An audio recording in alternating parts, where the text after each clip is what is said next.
नमस्कार साथियों, आगे बढ़ते हैं और हम बात करते हैं MP board class 9th NCERT science कक्षा 9वीं में एनसीईआरटी विज्ञान से आज का हमारा मोस्ट इम्पोर्टेंट क्वेश्चन है। बोर के परमाणु मॉडल की व्याख्या कीजिए। क्या दिया है? बोर के परमाणु मॉडल की व्याख्या कीजिए।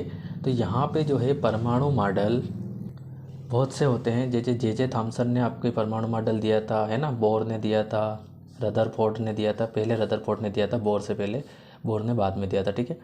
उसके बाद जॉन डाल्टन आया था, है ना। 4-5 जो वैज्ञानिक थे, इन्होंने जो है परमाणु मॉडल से संबंधित जो है व्याख्या की थी, ठीक है। तो पहले बोर से पहले किसने की थी? रदरफोर्ड ने की थी। किसने की थी? रदरफोर्ड ने।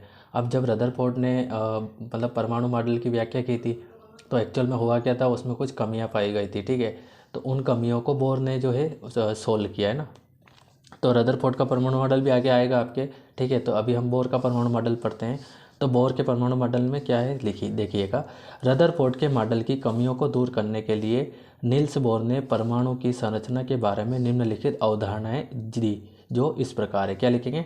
रदरफोर्ड के मॉडल की कमियों को दूर करने के लिए नील्स बोर ने परमाणु की संरचना के बारे में निम्नलिखित अवधारणाएं दी, जो इस प्रकार है। पहला क्या बताया है, देखिएगा।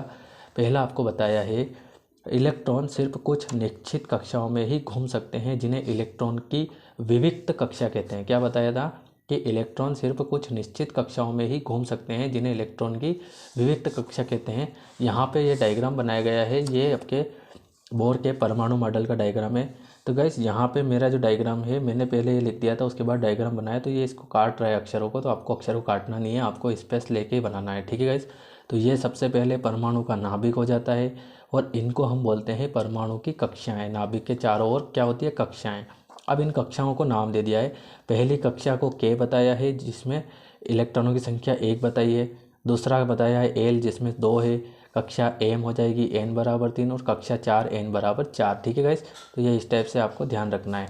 उसके बाद दूसरा पॉइंट उन्होंने क्या बताया, तो उन्होंने ये बताया कि जब इलेक्ट्रॉन इस विविक्त कक्षा में चक्कर लगाते हैं तो इनकी ऊर्जा का विकिरण नहीं होता है। क्या बताया है कि जब ये इलेक्ट्रॉन इनकी विविक्त कक्षा में चक्कर लगाते हैं तो इनकी ऊर्जा का विकिरण नहीं होता है। इन कक्षाओं को ऊर्जा स्तर कहते हैं। इन कक्षाओं को क्या कहते हैं? ऊर्जा स्तर कहते हैं। उसके बाद तीसरे में क्या बताया था इन्होंने, इन कक्षा सॉरी तीसरा क्या, दूसरा ही है, इन कक्षाओं या कोश, इसको कक्षा भी बोलते हैं और कोश भी बोलते हैं, को के एल एम एन या 1 2 3 4 आदि से दर्शाया जाता है, ठीक है गाइस। तो ये था आपके बोर के परमाणु मॉडल की व्याख्या। तो उम्मीद है आपको पूरा क्वेश्चन समझ में आया है। आप इसे नोट कर लीजिए अच्छे सुंदर अक्षरों में, और परीक्षा के लिए प्रिपेयर करके रख दीजिए, ठीक है गाइस। मिलते हैं अगले वीडियो में अगले क्वेश्चन के साथ। तब तक के लिए थैंक यू।